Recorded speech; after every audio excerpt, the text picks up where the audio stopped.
전능하사 천지를 만드신 하나님 아버지를 내가 믿사오며 그 외아들 우리 주 예수 그리스도를 믿사오니 이는 성령으로 잉태하사 동정녀 마리아에게 나시고 본디오 빌라도에게 고난을 받으사 십자가에 못 박혀 죽으시고 장사한 지 사흘 만에 죽은 자 가운데서 다시 살아나시며 하늘에 오르사 전능하신 하나님 우편에 앉아 계시다가 저리로서 산자와 죽은 자를 심판하러 오시리라.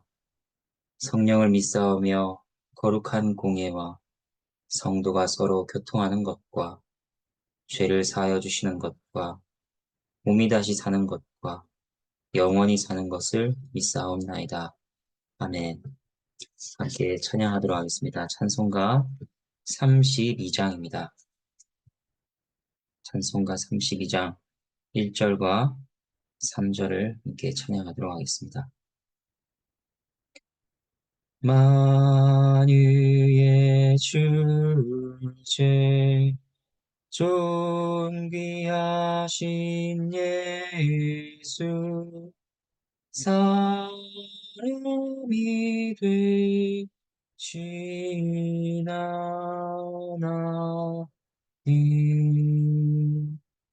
나 사무하여 영원히 섬기 내 영광 되신 주로다. 광명한 해와 명랑한 저 달빛 수많은 별들 빛나 나 주 예수 빛을 더 찬란하여 참 비교할수록 도다.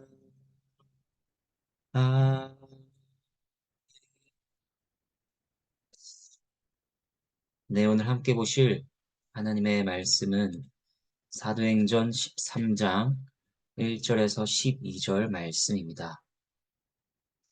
예수님께서는 성령이 임하시면 권능을 받고 예루살렘과 온 유대와 사마리아와 땅끝까지 이르러 증인이 되리라고 하셨습니다. 사도행전은 이에 대한 성취를 계속 보여주고 있습니다. 특별히 이제 안디옥으로부터 시작하여 땅끝 로마까지 증인의 사명이 어떻게 이루어지는지를 볼 것입니다. 1절 말씀입니다. 안디옥 교회에 선지자들과 교사들이 있으니 곧 바나바와 니게르라 하는 시므온과 구레네 사람 루기오와 분봉왕 헤롯의 젖동생 마나엔과 이 사울이라. 안디옥 교회에는 선지자들과 교사들이 있었습니다. 말씀 사역이 이루어지고 있었다는 것입니다. 교회는 단순한 사교 집단이 아닙니다. 하나님의 교회는 진리의 기둥과 터입니다. 사귐은 있는데 말씀이 없다면 그것은 교회가 아닙니다. 하나님께서는 말씀으로 그의 교회를 다스리십니다. 그런 의미에서 안디옥 교회에 있었던 선지자들과 교사들은 매우 중요한 자들이었습니다. 여기에서는 5명을 알려줍니다. 바나바, 시므온, 루기오, 바나엔, 사울입니다. 그런데 그들의 출신이나 배경이 꽤나 다양하다는 것을 보게 됩니다. 바나바는 우리가 잘 아는 그 바나바입니다. 그리고 시므온에 대해서는 니게르라고 했습니다. 니게르는 흑인 개종자였을 것입니다. 그리고 구레네 사람 루기오라고 했는데 구레네도 북아프리카 리비아 지역에 있었습니다. 헤롯의 젖동생 마나엔도 있죠. 젖동생이라는 말은 쉽게 말하면 함께 양육받았다는 말입니다. 마나엔은 헤롯 안티파스와 왕궁에서 함께 자란 자였습니다. 사울은 예수님을 믿는 자들을 핍박하던 자였죠. 안디옥 교회에 이런 다양한 자들이 있었다는 것은 매우 인상적입니다. 예수님의 제자들도 어부, 세리, 열심당원, 등 다양한 배경을 가지고 있었습니다. 그런데 안디옥 교회는 그보다 더 민족적으로나 성장 배경, 신앙 배경이 다양한 구성원들로 이루어져 있는 것입니다. 그 구성원들을 통해 우리는 그리스도 안에서 어떤 장벽도 있지 않다는 교훈을 다시 확신하게 됩니다. 믿고 돌이킨다면 심지어 핍박자조차도 하나님께서는 그의 백성으로 품으십니다. 이제 이렇게 다양한 배경을 가진 선지자들과 교사들로 부르신 하나님께서 이들에게 무엇을 명하시는지 보도록 하겠습니다. 2절 말씀입니다. 주를 섬겨 금식할 때에 성령이 이르시되 내가 불러 시키는 일을 위하여 바나바와 사울을 따로 세우라 하시니 주를 섬겨 금식할 때라고 합니다. 이게 도대체 뭘 어떻게 하고 있었다는 것일까요? 이와 비슷한 표현이 누가복음 2장 37절에서 나옵니다. 안나라 하는 여 선지자에 대해서 이렇게 말씀합니다. 이 사람이 성전을 떠나지 아니하고 주야로 금식하며 기도함으로 섬기더니 공통점들이 있습니다. 선지자라 하는 것과 금식과 섬김입니다. 여기에 기도가 더 들어가 있는 것이죠. 그러니까 이에 비추어 안디옥 교회에서 선지자들과 교사들이 했던 일도 무엇이냐? 금식하며 기도함으로 하나님을 섬겼다고 하는 것입니다. 참으로 기도는 하나님을 섬기는 것입니다. 자신의 소원을 이루고 자신을 섬기는 도구가 기도가 아닙니다. 하나님의 뜻을 받들고 이것을 구하며 하나님을 섬기는 방편이 기도입니다. 이것을 우리는 잊을 때가 많습니다. 우리가 왕성하게 활동할 때에는 교회를 위해 여러 봉사를 합니다. 그런데 이 시기를 지나고 눈도 잘 안 보이고 힘도 없을 때가 올 것입니다. 그때 난 이제 더 이상 하나님을 위해 봉사할 수 없구나 생각할 것 없습니다. 열심히 기도로 하나님을 섬기면 됩니다. 아무튼 다시 돌아와서 그들은 말씀 사역과 기도에 힘썼습니다. 이것은 사도들이 힘썼던 것이었습니다. 사도들은 오로지 기도한 일과 말씀 사역에 힘쓰겠다고 했습니다. 안디옥 교회에서 선지자들과 교사들도 교회의 지도자들로서 이 일들에 힘썼습니다. 그때 성령께서 말씀하셨습니다. 내가 불러 시키는 일을 위하여 바나바와 사울을 따로 세우라. 그 일이 무엇일까요? 3절 말씀입니다. 이에 금식하며 기도하고 두 사람에게 안수하여 보내니라. 성령께서 불러 시키는 일은 안디옥 교회에 대한 일이 아니었습니다.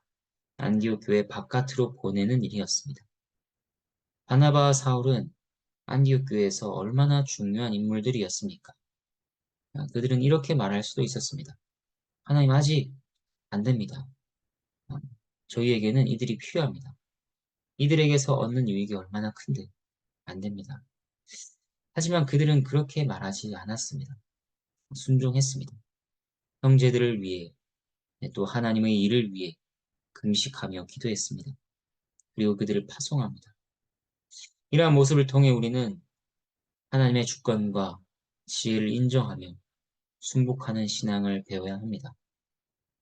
우리 눈에는 바나바와 사울이 있어야 안디옥 교회가 더 든든히 설 것처럼 보입니다. 하지만 하나님께서 명하시면 그것이 가장 선하고 옳다는 것을 믿어야 합니다. 그리고 교회는 민주주의가 아닙니다. 민주주의는 국가의 주권이 국민에게 있다고 합니다. 하지만 하나님의 나라와 교회를 다스리시는 주권은 오직 하나님께 있습니다. 이제 성령께서 보내셔서 이루시는 일을 보도록 하겠습니다. 4절과 5절 하나님의 말씀입니다.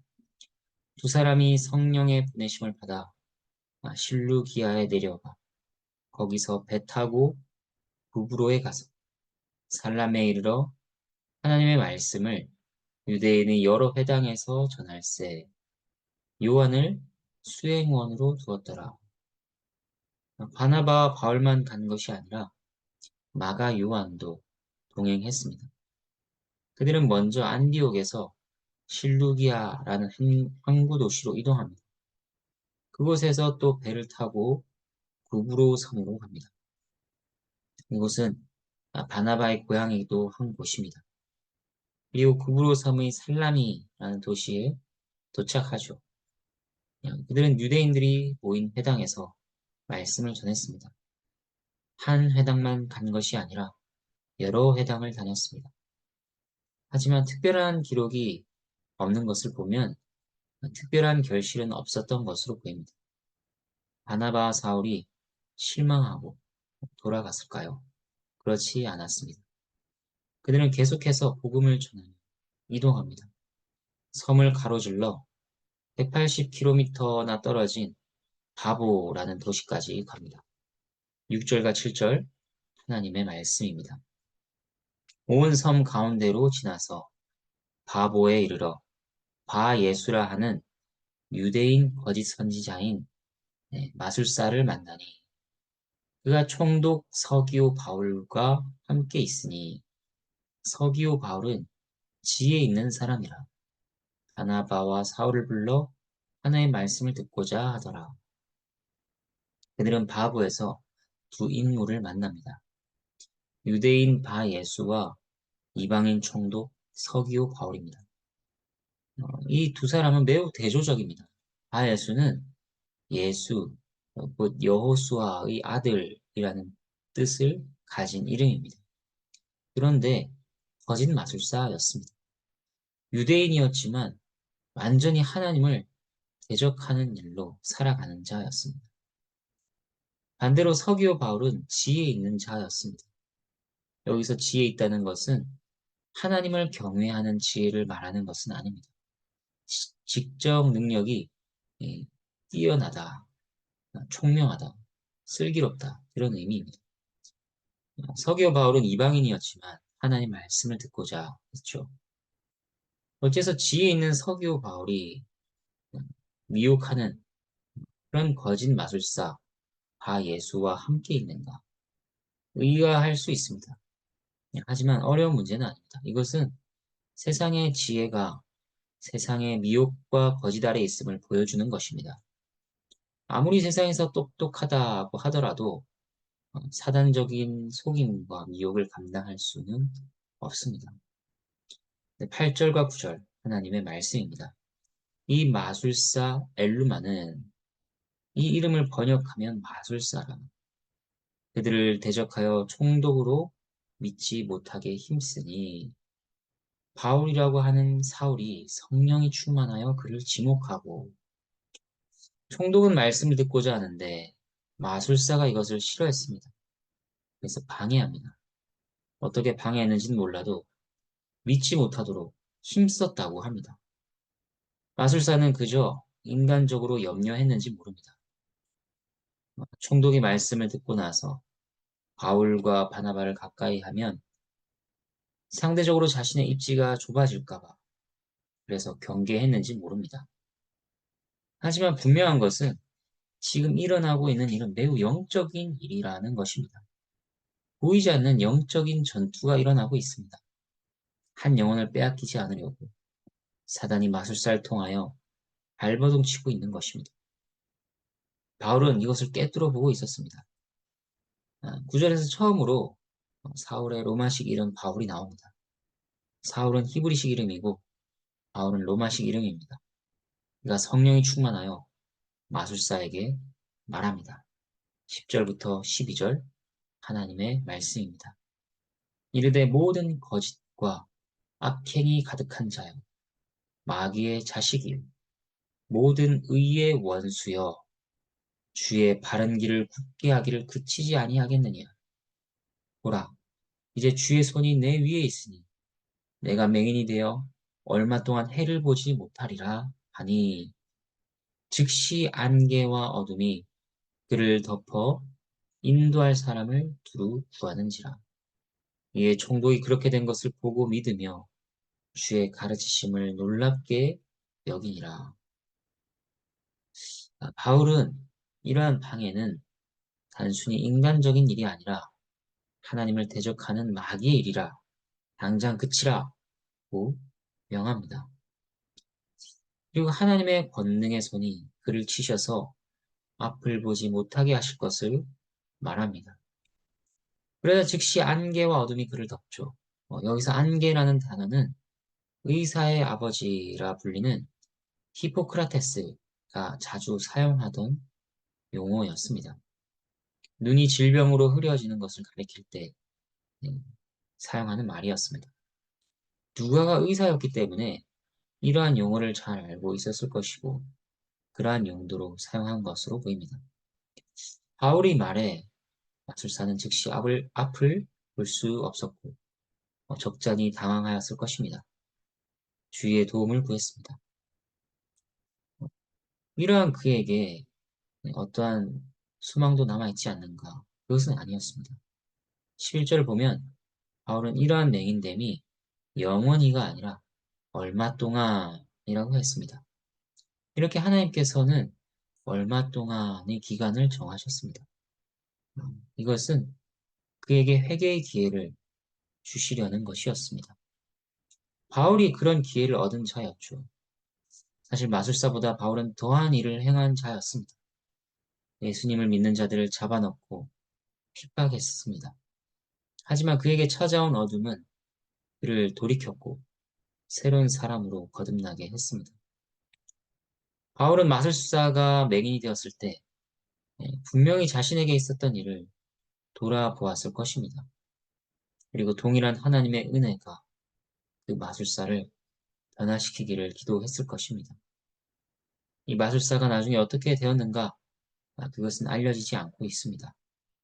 분명한 것은 이 일을 통해 총독이 믿게 되었다는 것입니다. 이 일로 말씀을 막는 자를 치셨으나 말씀을 듣고자 하는 자는 믿도록 하셨습니다. 우리는 한 가지만 볼 수 있습니다. 하지만 하나님은 두루 사방 모든 것을 동시에 보십니다. 그분께서 행하시는 한 가지는 만 가지의 일을 이룹니다. 이제 말씀을 정리하도록 하겠습니다. 본격적으로 이방을 향한 복음 전파가 시작되었습니다. 교회는 이 일을 위해 금식하고 기도했습니다. 수많은 헌신과 희생을 끌어안았습니다. 먼 거리를 이동했습니다. 결실을 보지 못해도 그 일을 지속했습니다. 또 방해가 있었습니다. 그러나 하나님께서는 그들과 함께 하시며 도우시며 그의 택한 자들을 이끄십니다. 그러한 성령의 역사와 행하심이 이어져서 우리는 지금 하나님께 인도받았습니다. 그리고 또 이 일을 위해 부름받습니다. 여러 기도의 제목이 있겠지만 무엇보다 하나님의 나라가 임하기를, 교회가 흥왕케 되기를 우리는 간절히 기도해야 합니다. 방해한 자들이 있다면 그들을 긍휼히 여겨야 합니다. 말씀을 받지 않고 말씀 앞에 강팍한 자들을 본다면 그들을 불쌍히 여겨야 합니다. 바울과 우리의 어둠을 벗기신 하나님께서 또 다른 자들을 하나님께로 이끄시기를 소망하고 바라야 합니다. 하나님의 은혜가 우리 모두에게 있기를 바랍니다. 함께 기도하도록 하겠습니다. 하나님 아버지, 감사합니다. 오늘 말씀을 통하여서 성령께서 교회를 통하여 복음을 전하시고 또 하나님 백성들을 이끄시는 그 사역들을 이루어 가시는 것을 보았습니다. 하나님, 저희가 살아가면서 여러 가지 문제들을 만나지만 또 여러 가지 것들을 놓고 애쓰지만 그 무엇보다도 하나님께서 기뻐하시는 복음이 전파되고 또 그 영혼들을 위하여 애쓰는 일을 저희가 놓지 않게 하여 주시옵소서. 저희가 이 일을 위하여 기도하게 하여 주시옵소서. 그리고 또한 여러 박해자들이나 아니면 말씀을 거절하는, 거부하는 강박한 자들을 보게 될 때에 저희가 역시 그러한 강박함으로 살아갔던 사단의 자녀들이었다는 것을 기억하면서 하나님께서 그들을 돌이키시고 그들을 구원하시기를 간절히 바라며 그들을 긍휼히 여기는 마음을 품게 해주시옵소서. 오늘 하루 가운데에도 하나님의 크신 은혜와 사랑으로 저희들을 붙드시고 이끄시기를 간절히 구합니다. 여러 가지 형편 속에서 어려움 속에서 하나님의 위로를 바라며 하나님 주시는 힘을 바라는 저희가 되게 해 주시옵소서. 감사를 드리며 예수 그리스도의 이름으로 기도합니다. 아멘. 주님께서 가르쳐 주신 기도로 함께 기도하도록 하겠습니다. 하늘에 계신 우리 아버지여, 이름이 거룩히 여김을 받으시오며 나라가 임하시오며 뜻이 하늘에서 이루어진 것 같이 땅에서도 이루어지다. 오늘 우리에게 일용할 양식을 주시옵고 우리가 우리에게 죄 지은 자를 사하여 준 것 같이 우리 죄를 사하여 주시옵고 우리를 시험에 들게 하지 마시옵고 다만 악에서 구하시옵소서. 나라와 권세와 영광이 아버지께 영원히 있사옵나이다. 아멘.